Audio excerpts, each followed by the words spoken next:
Assalamualaikum warahmatullahi wabarakatuh. Alhamdulillahi rabbil alamin. Allahumma salli ala Sayyidina Muhammad wa ala alihi wa sahbihi ajma'in.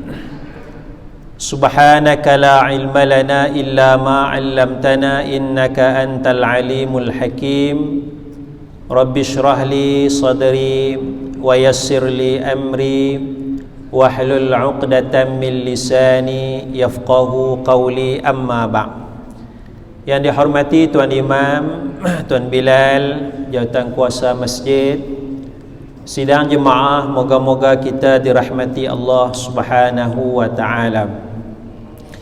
Alhamdulillah, kita sambung balik kuliah kita, dan saya dimaklumkan ini adalah kuliah yang pertama, kuliah biasalah ya, tolak kuliah tazkirah Jumaat tu. Kuliah yang pertama bagi tahun ni lah, insya-Allah ya.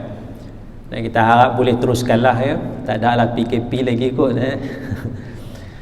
Dan sesuatu yang menariknya, semalam saya semayang di Putrajaya, dan bagusnya di wilayah persekutuan ini yang saya nampak, pihak Jabatan Agama wilayah Islam, wilayah persekutuan memberi kebenaran kepada banyak surau untuk mengadakan solat fardu Jumaat.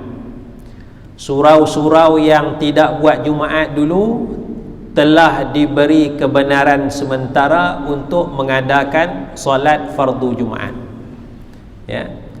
Surau-surau di Putrajaya kan, surau fasa 1, fasa 2 kan, bawah perumahan tu, untuk semayang berjamaah aja. Kalau semayang Jumaat tu dia ada surau-surau yang agak besar sikit, itu diberi kebenaran lah dulu. Tetapi kerana Covid ni, jumlah kehadiran dihadkan, maka Jabatan Agama wilayah persekutuan memberi kebenaran banyak lagi surau ya. Jadi surau ni boleh 100 orang, surau ni 150 orang semayang Jumaat.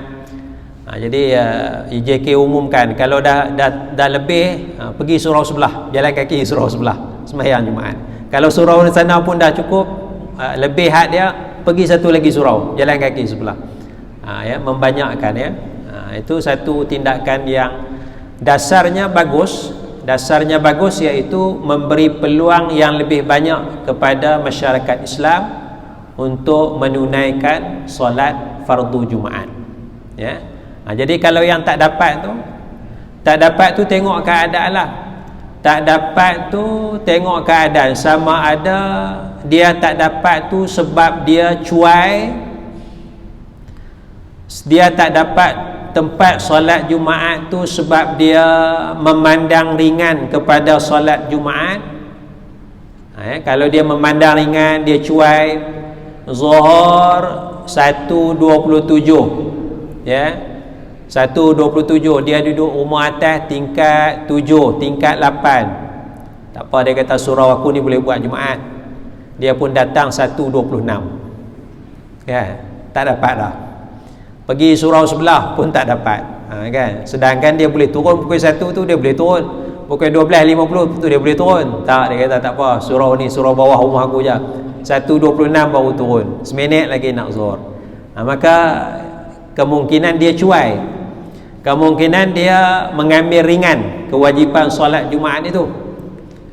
Kalau kita kata cuai, kita mengambil ringan kewajipan solat Jumaat, bimbang-bimbang kita termasuk di dalam hadis Nabi sallallahu alaihi wasallam, man taraka thalatha juma'in tahawunan biha. Sesiapa yang meninggalkan solat fardu Jumaat 3 kali tahawunan biha. Ini yang syarat penting dah ni, tahawunan biha, kerana meringan-ringankan solat Jumaat, kerana memandang ringan, memandang kecil kefarduan solat Jumaat. Itu yang jadi syarat itu. Kalau kita tinggalkan solat Jumaat 3 kali, bukan kata 3 kali, 10 kali, 30 kali tidak solat Jumaat, tetapi kita tidak memandang ringan. Kita tidak memandang ringan. Kita tinggalkan solat Jumaat pasal apa? Pasal PKP, tak ada solat Jumaat. Masjid surau tak buat solat Jumaat. Kita tak pandang ringan. Ya. Kita tinggal solat Jumaat pasal kita duduk di kawasan pedalaman. Orang Islam ada 3 orang, 4 orang. Tak cukup syarat nak buat solat Jumaat. Kalau nak solat Jumaat kena berjalan naik bot 2 jam, 3 jam baru nak sampai tempat solat Jumaat. Kita tak disuruh lah dalam agama sampai tahap macam tu, kan? Tak disuruh dalam agama sampai tahap yang sebegitu, ya. Tempat kita tak ada Jumaat, tak ada lah.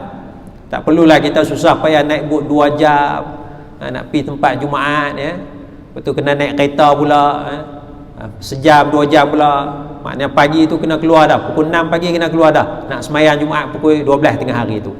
Agama kita tidaklah memberatkan kita sampai tahap yang sebegitu. La yukallifullahu nafsan illa wus'aha. Allah Ta'ala tidak memberatkan sesuatu jiwa melainkan sekadar kemampuan dia. Jadi tidak diberatkan. Jadi kalau kita tidak meringan-ringan, kita cari tapi tak dapat tempat. Macam masjid kita ni, kita buka pukul berapa? Pukul 12 kan? Pukul 12 tu kita datang, beratok 12.15 datang. Kira semangat lah tu nak sembahyang.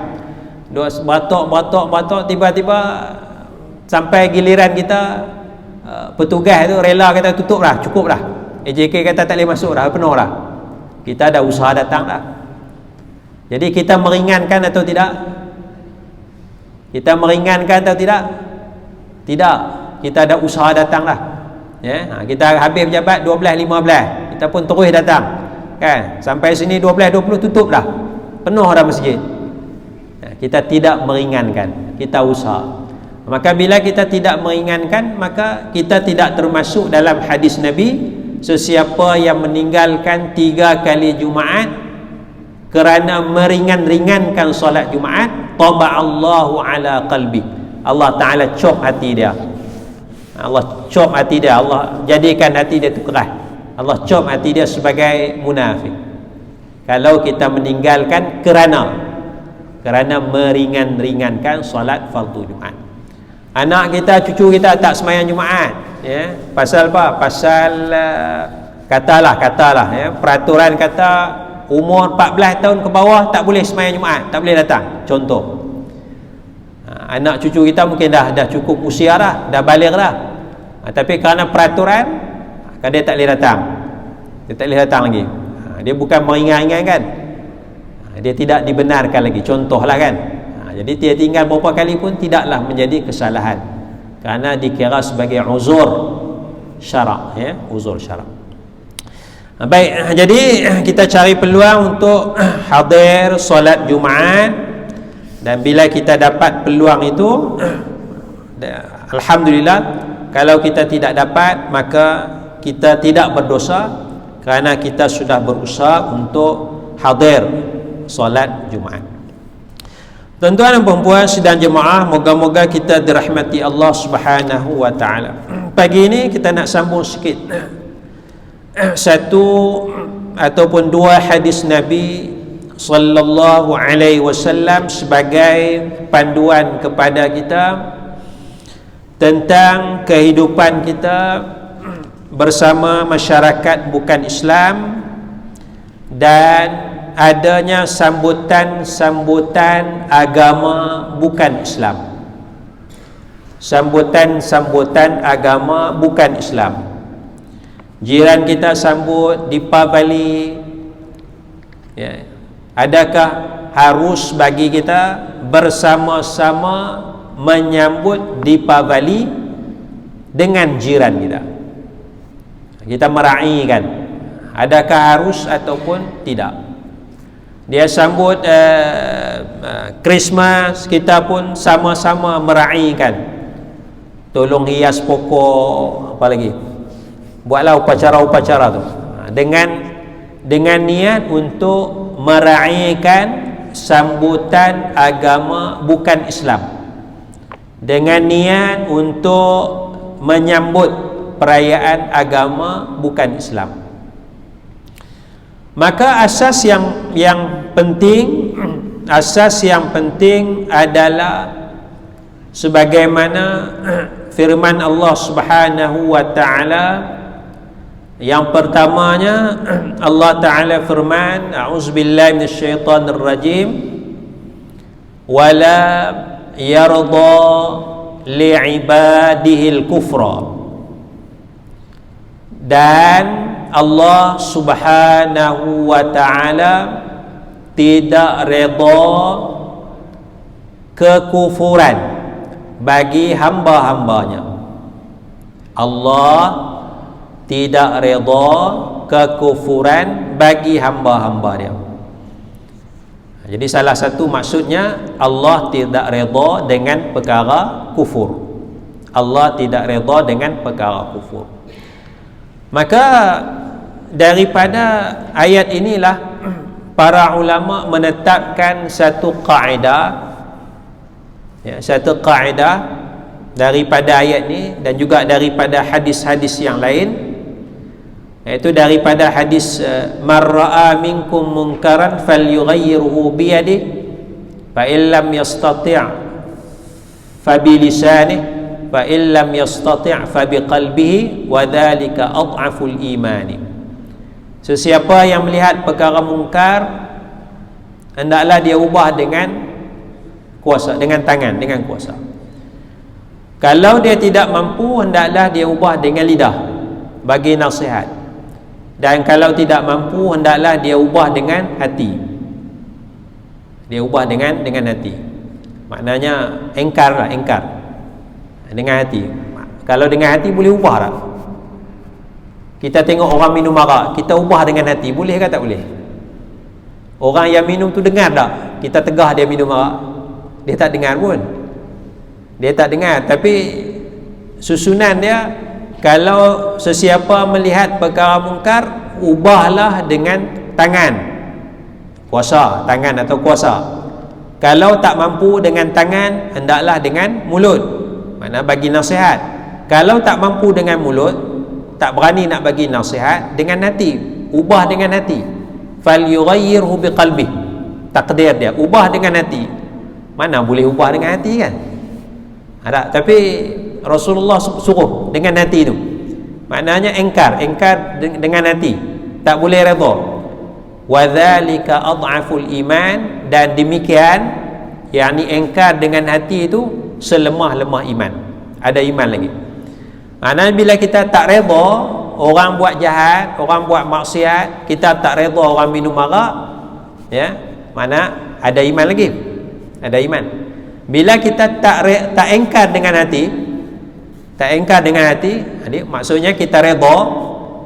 Kalau engkar dengan hati, iman tu lemah.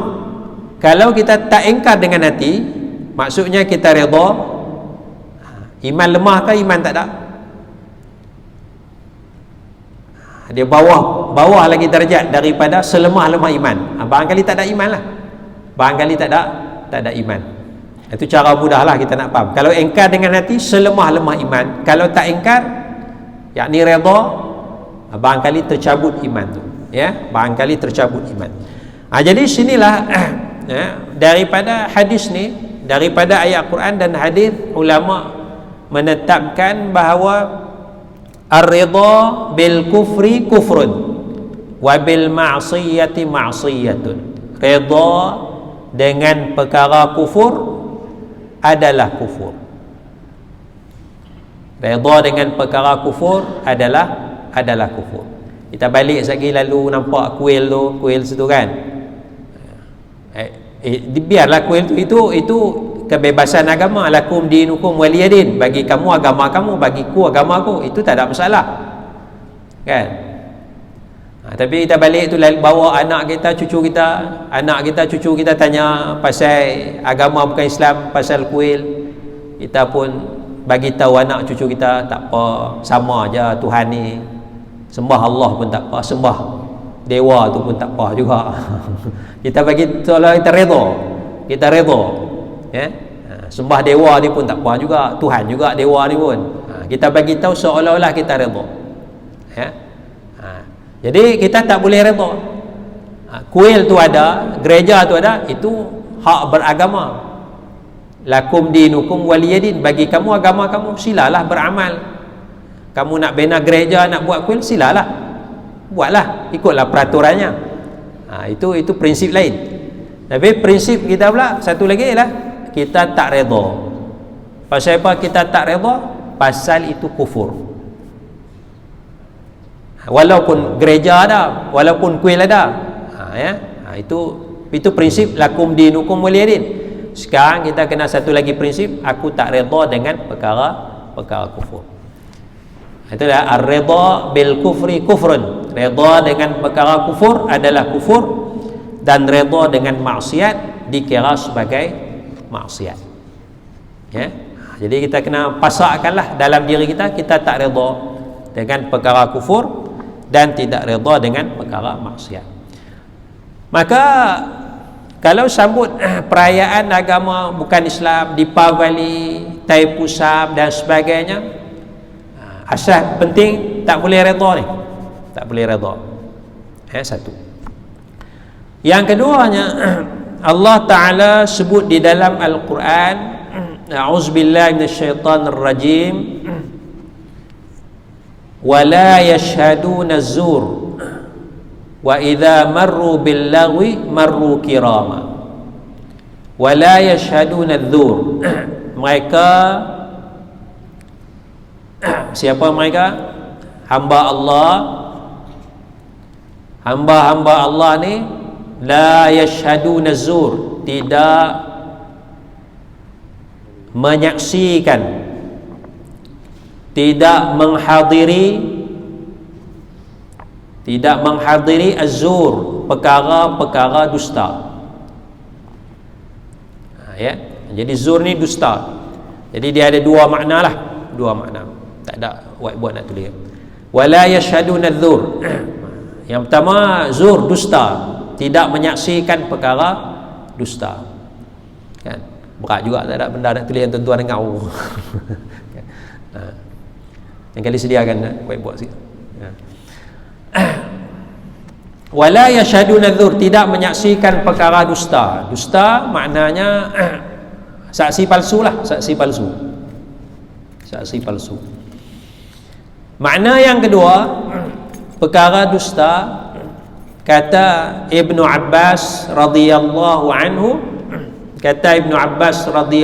anhu, a'yadul kuffari, perayaan orang kafir. Sahabat Nabi, Ibnu Abbas, sahabat Nabi, dia tafsirkan perkara dusta itu adalah perayaan orang kafir.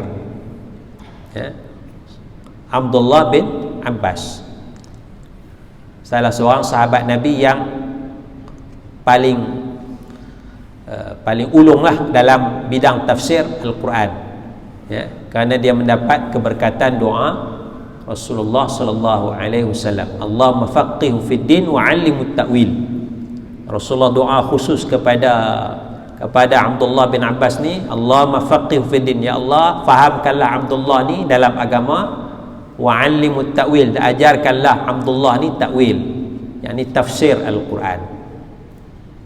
Jadi kealiman Abdullah bin Abbas dalam Al-Quran adalah berkat doa Rasulullah sallallahu alaihi wasallam. Ayat dia mentafsirkan wala yashhaduna dzur, orang beriman, hamba Allah ni tidak hadir, tidak menyaksikan perkara dusta. Perkara dusta itu adalah a'yadul kufar, perayaan orang kafir. Jadi kalau dia buat Deepavali, kita pun sama nak pergi. Yang Kavadi tu Taipusam ke, yang angkat tu Taipusam ke Deepavali? Taipusam. Kita pun sama juga, tolong dia angkat. Kan?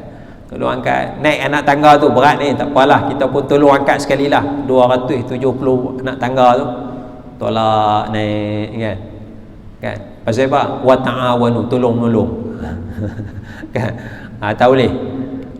Pasal itu perayaan orang kafir. Kita kena tengok dari jauh lah.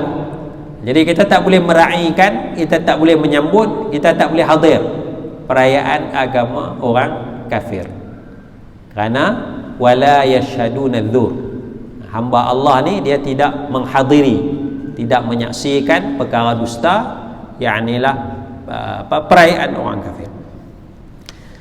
Seorang sahabat Nabi bernazar untuk menyembelih unta, 50 ekor unta di satu kawasan nama dia Buana. Sahabat ni nazar kalau dapat anak lelaki, dia nak sembelih unta 50 ekor di Buana. Spesifik dia punya nazar tu.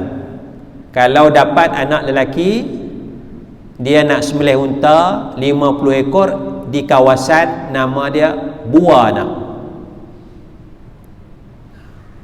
Jadi maksudnya bolehlah kita nazar, dan nazar sesuatu. Kalau aku dapat ni, aku nak belanja makan kambing. Kalau masjid dibuka, aku nazar aku nak belanja makan kambing, contoh. Boleh kita nazar, walaupun nazar ni kata sebahagian ulama dia tak apa elok sikit, pasal dia ibadat orang bakhil. Nazar ni ibadat orang bakhil. Maknanya kalau Allah bagi baru dia buat, kalau Allah tak bagi dia tak buat. Kalau Allah bagi aku sekian-sekian, aku nak belanja makan, aku nak buat kenduri. Kalau tak dapat tak ada lah. Jadi dia ibadat orang bakhil sikit, kata sebahagian ulama, tapi tak apalah, maknanya harus lagi lah. Anak kita, cucu kita habis SPM ni, kena buat kenduri. Berjaya tak berjaya tak tahu lagi, habis je buat kenduri. Tak apa, boleh. Jadi sahabat ni dia nazar kalau dapat anak lelaki nak sembelih unta 50 ekor di kawasan nama dia Buana. Baik, tapi Buana ni tuan-tuan, tempat dulu ni ada berhala, tempat sembahan berhala. Ialah, mana Arab dulu dia sembah berhala, banyaklah berhala dia. Sini ada berhala, di rumah dia ada berhala, tempat ni ada berhala, masing-masing ada sembahan berhala dia. Jadi bila tempat Buana tu ada sembahan berhala, jadi kalaulah dia sembelih unta di kawasan Buana, tempat berhala tu, barangkali ada percampuran di antara ibadat dia nak sembelih unta, nampak macam sembelih untuk berhala. Nampak macam sembelih untuk berhala. Bila orang tengok dari jauh ni, ini sembelih ni pasal apa? Sembelih untuk berhala ni lah. Jadi itu kebimbangan. Kebimbangan. Maka sinilah panduan daripada Nabi sallallahu alaihi wasallam. Bila sahabat ni nak sembelih unta 50 ekor di Buana, Nabi tanya dua soalan. Soalan yang pertama, kata Nabi sallallahu alaihi wasallam, hal kana fiha wathanun min awthanil jahiliyati yu'badu? Adakah di sana wathanun, patung berhala, daripada patung-patung berhala zaman jahiliyah, yu'badu, yang masih disembah? Ada atau tidak patung yang disembah? Yu'badu. Kita bergambar di Tugu Negara, patung ke bukan patung? Tugu Negara patung, tapi disembah tak? Ada tak kita sembah Tugu Negara? Tak ada kan? Jadi Rasulullah kata wathanun yu'badu, patung yang disembah. Ada tak patung yang disembah? Jadi Tugu Negara tu kita tak sembah, kita pergi tengok gambar kan. Jadi patung tu tak elok lah. Tapi dari satu sudut dia bukan disembah, bukan disembah. Jadi sifatnya Rasulullah kata wathanun yu'bad, patung yang disembah. Jadi barangkali ada patung tapi orang tak sembah dah. Orang tu dah masuk Islam, kawasan tu, kawasan Buanah tu dah semua dah masuk Islam dah, tapi patung tu ada lagi. Patung tu ada lagi. Barangkali. Jadi sifat dia tu disembah atau tidak, Sahabat ni jawab tidak ada lagi patung yang disembah. Soalan kedua Nabi, hal kana fiha 'idun min a'yadim, ada tak di Buanah itu perayaan daripada perayaan orang kafir? Ada tak perayaan? Kamu nak sembelih itu ada tak perayaan? Maknanya hari ni kamu sembelih, esok mereka sambut perayaan orang mereka, perayaan orang kafir. Ataupun semalam kemarin mereka sambut perayaan, hari ni kamu nak sembelih. Ada tak perayaan? Jadi sahabat kata tak ada. Patung berhala yang disembah pun tak ada di Buanah, perayaan orang kafir pun tak ada di situ. Maka bila tidak ada dua benda ni, sabda Nabi sallallahu alaihi wasallam, aufi binadrika, sempurnakanlah dengan nazar kamu. Kamu nak nazar nak sembelih unta 50 ekor, sempurnakanlah. Fa innahu la wafa'a li nadhrin fi ma'siyatillah wala fima la yamliku ibnu Adam, kerana sesungguhnya tiada penyempurnaan bagi nazar dalam maksiat kepada Allah. Kalau nazar nak buat maksiat tidak perlu ditunaikan. Kalau aku dapat ni, aku nak minum arak 2 gelas, kerana Allah Ta'ala, kan?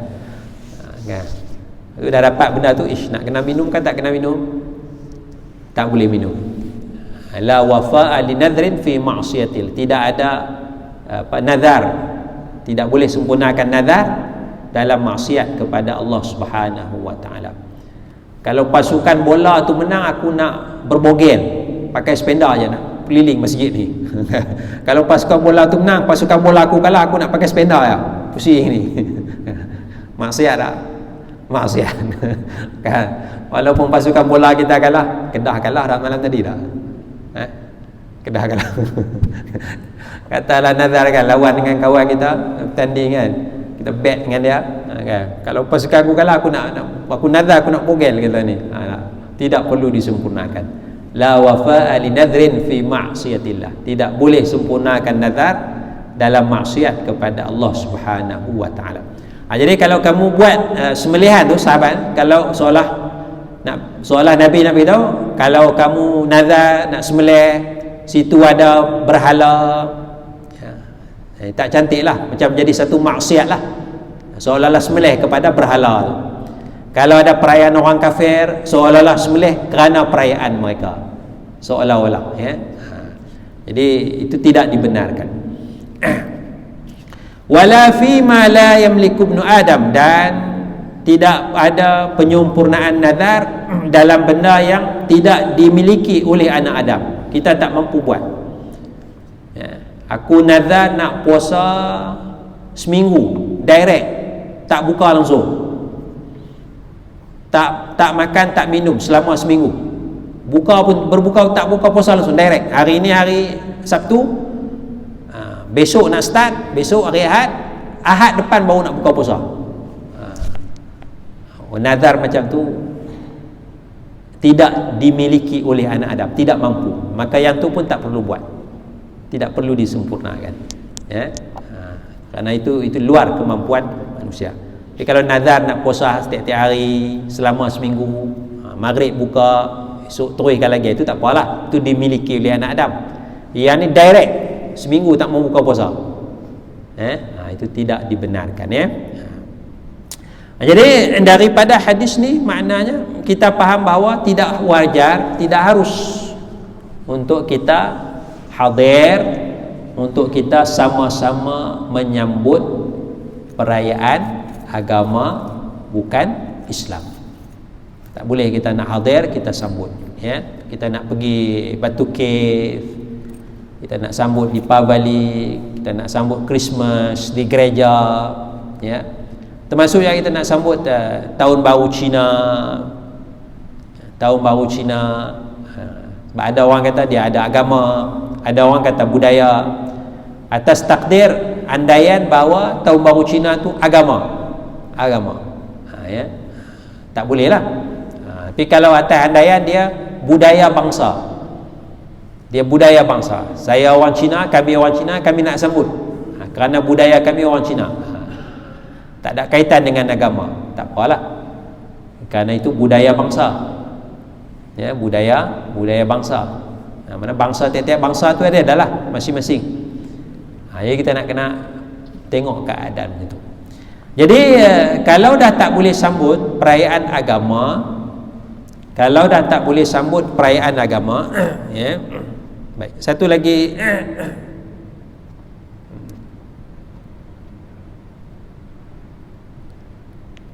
Allahumma shalli.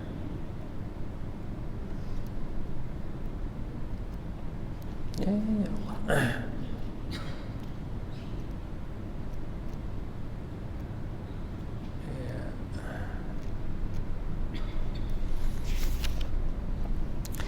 Baik, satu lagi last, sabda Nabi sallallahu alaihi wasallam, fi nafsika syai'un min amril jahiliyah, dalam diri kamu ada sesuatu daripada unsur jahiliyah. Dalam diri kamu ada sesuatu daripada perkara jahiliyah. Itu salah satu sebab Nabi larang, dalam diri kamu tu ada sesuatu daripada perkara jahiliyah. Kalau sambut tu bimbang ada, maknanya dulu sahabat Nabi sembah berhala. Sahabat Nabi dulu sembah berhala. Jadi bila sembelih di kawasan Buana tu ada berhala lagi, jadi dia bercampur baur antara Allah dengan berhala. Bercampur baur antara Allah dengan berhala. Jadi bila dibawa unta 50 ekor nak sembelih, tengok berhala besar tu, dia rasa agungnya berhala ni, hebatnya berhala ni. Jadi kebimbangan tu dalam diri kamu tu bimbang ada lagi elemen-elemen jahiliyah, ya. Jadi daripada sinilah maknanya tidak harus bagi kita ambil keputusan awal bahawa tidak harus bagi kita nak meraihkan perayaan agama bukan Islam, ya, tidak harus kita meraihkan perayaan agama bukan Islam. Tapi macam mana kita hidup dalam masyarakat majmuk? Dia ajak kita sambut Deepavali, sambut dan sebagainya. Nanti kita akan bincangkanlah, ya, secara lebih mendalam sikit bagaimana jalan keluar. Kita pegang asas tidak harus kita sebagai Muslim sambut perayaan agama Islam, tapi bagaimana jalan keluar, sebab kita hidup dalam masyarakat majmuk. Dia buat jamuan Deepavali, dia buat jamuan Christmas, ya, dia ajak kita hadir, sedangkan kita tahu kita tak boleh meraihkan, kita tidak boleh menyambut. Sekarang dia ajak kita meraihkan bersama-sama dengan dia. Jadi apakah jalan keluar kepada permasalahan tersebut, ya? Jadi saya ingat jawapan itu, jalan keluar itu, insya-Allah kita akan sambung pada bulan depan, tentang jalan keluar, bagaimana kita nak selesaikan masalah tersebut, ya. Sekadar itu untuk pagi ini. Wallahu a'la wa a'lamu bis-shawab. Subhanakallahumma wa bihamdik, asyhadu an la ilaha illa anta, astaghfiruka wa atubu ilaik. Wassalamu alaikum warahmatullahi wabarakatuh.